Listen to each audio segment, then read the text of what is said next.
Subscribe to Technical Vani and hit the bell icon for the latest notifications update. Hello guys, welcome back to a new video. In this video I am comparing the camera fv-5 to the open camera in terms of image and photo quality.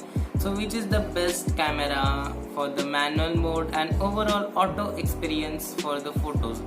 So here I am installing the camera fv-5 and the open camera on Redmi Note 5 Pro. The Redmi Note 5 Pro does not have the manual camera, it has, but it does not make any sense of without the shutter speed and exposure settings in that. It only has the ISO settings, and which is not better, it sometimes never control the ISO. So we just install the applications like the open camera and the camera fv-5. So which is the best manual camera and overall best camera for the phones. So without any further delay, so let's get started this video.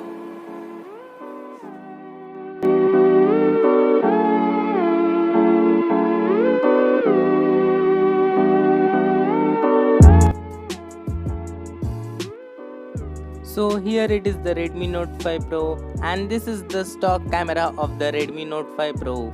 And if you check out the stock camera of the Redmi Note 5 Pro, it has the manual mode which has only two options, that is the white balance and the ISO.